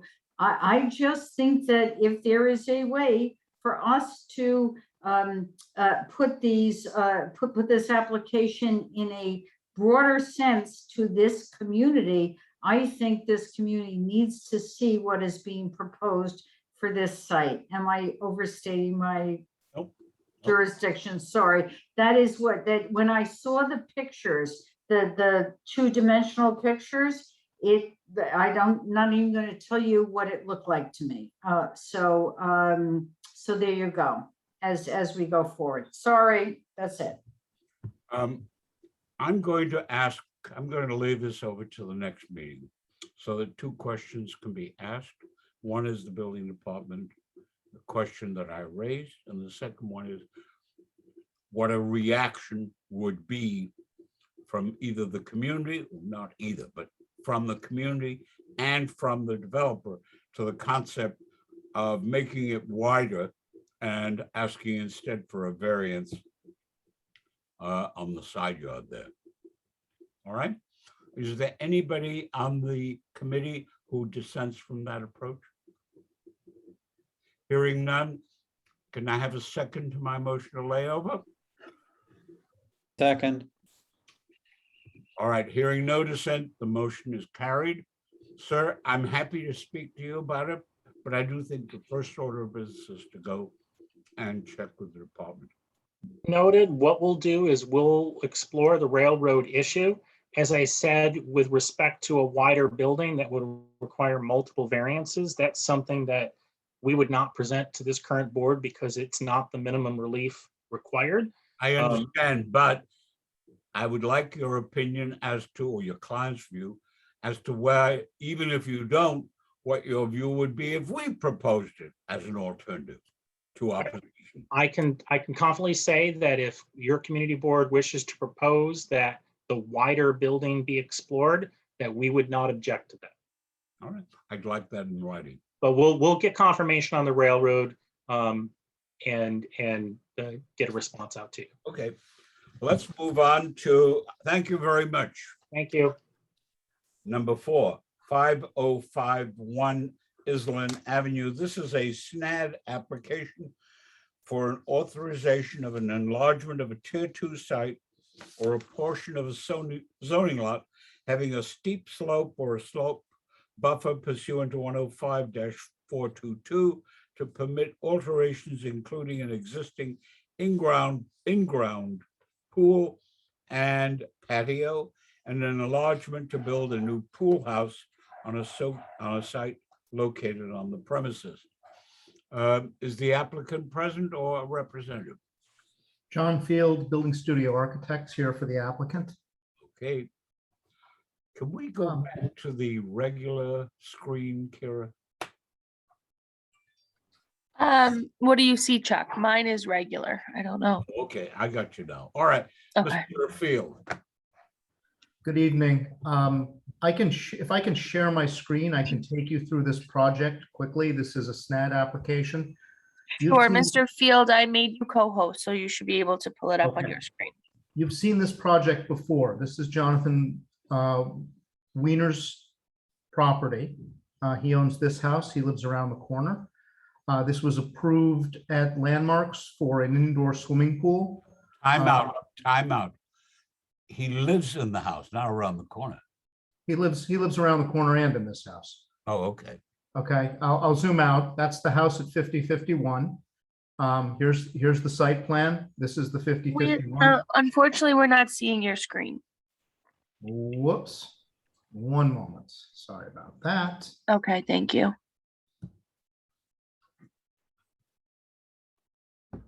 Okay. So Great. this is the site at the top of the landmark district, 5051 Iceland. Mr. Wiener's house is right here, a piece of property. The house in question, sorry, bear with me, is this property. We had this approved through city planning and landmarks for a large modern indoor swimming pool a year ago, pre-COVID. And throughout the process of the lengthy process of that approval, our client decided that he would prefer this to not be enclosed. So quite simply, instead of building a large enclosed swimming pool, which we had been doing before, we are now rebuilding the existing exterior swimming pool and building a small cabana structure at the rear of the building. This is a natural area application. Landmarks is approving it at staff level. It meets all the requirements. It's a significant reduction to what was approved before. We don't have a mechanism in the city planning regulations to do an amendment. But we've refiled it, and that's where it stands now. In terms of the reductions, this is a 4% increase in square footage for the property. It's a 652 square foot addition at the rear of the house. The prior application was a 3,000 square foot addition. The prior application, we had one tree that we were killing and one that we were counting as dead. We were planting 8 new trees. This application, we are killing no trees. We have no soft X trees or trees that we're not counting, and we're still planting 8 new trees. The building disturbed areas don't change measurably from before because we're reconstructing the pool here in the rear in the same or similar location to what it was before, retaining some existing retaining walls. Again, all at the rear of the property and not visible from the street. Are you finished? I'm finished. Okay. Mr. Schmidman, on behalf of the FPOA. Thank you, Mr. Chair. Person, I really appreciate the floor. The FPOA has reviewed the plans and has no objection to the plans as proposed. Thank you. All right. Before I call on anybody, I need to make a disclosure. I know Mr. Wiener, the owner of the property. I've known him for many years. I have nothing but a high opinion of him. Is there anybody who wants to be heard on this application? Is there anybody who will dissent from my motion to approve? Hearing none, the motion is deemed unanimously approved. Thank you very much. Thank you very much. The next item on the agenda was the retaining wall at St. John's School. There have been a number of questions raised as to whether more was contemplated by the work that is scheduled to go on, and I am told is going to be going on at some point in the next few weeks on this site. And we therefore asked the Archdiocese to tell us if there was anything else contemplated, and if the only thing were contemplated was the retaining wall preservation. David Brown, who heads the real estate office of the Archdiocese, has in writing represented to the board there is nothing else here contemplated than fixing that retaining wall. So I don't think there's an issue here. Is there anybody who has a different view? Okay, then who is that? Somebody have a wishes to be heard? There are no hands up, Jack. Okay. The next item is the Rosenthal matter. So let me refresh everybody's recollection with this. it must have been about a year ago, if not a little more, that some stones fell on the Henry Hudson Parkway alongside the retaining wall. This is on the east side of the Henry Hudson Parkway, from where there's a significant elevation. And from some rocks fell down. The matter was called to the attention of the building department. That was our first mistake. Because instead of the building department in the Bronx, it went to the citywide unit, which doesn't know whether to do something or not do something. And in my view, ought to be totally reconstituted, and the new mayor ought to fire everybody at the top of the Department of Buildings. Fire every last one. This is a classic example of harassment. Over the course of the past year, and you've all heard this before, and you've seen the examples of it before. The moment the builder, the owner of the property, agrees to do some work, it telescopes, it accelerates, greater demands. I don't know how many thousands of dollars this owner has poured into doing stupid work. Stupid work because the property that is involved is owned by the Department of Transportation, which has never answered the question that was posed by two surveys that were prepared, one of them before any issue here ever arose, that showed DOT, when the Henry Hudson Parkway was constructed, was given title not only to the sidewalk area, but 5 feet back. And two, because the surveys showed and the engineering reports showed that some of the rock probably came from the next door neighbor, but the next door neighbor wasn't given a summons, only this person was. Now, I will acknowledge that Mr. Rosenthal, who has called me many times and emailed me on an almost daily basis, is not, in my view, necessarily the easiest person to get along with. But I will tell you, in my experience, this is the worst case of harassment I've ever seen, and a plain violation of the civil rights law. And I think everybody involved in it, the department, ought to be sued personally for this kind of misconduct. Now, my remarks are clearly over the top, and I acknowledge that. But they are the product of months and months. I communicated with the commissioner. I communicated with his staff. I pointed out to them, nothing helps. I've talked to the people who are involved, the head of the retaining wall section of the department, just keeps on pouring out violations. It is wrong. That's what's wrong with government. When you take an independent individual and you pepper them with one summons after another summons after another summons, and those summonses don't go before legally constituted people who will give you due process. It goes to a thing called oath, which is a bunch of guys who can't get a job anywhere else. Yes, I am being very deprecatory, and for that I apologize. But I have to tell you, I've heard this one over and over again, and each of you have heard it now for months on end.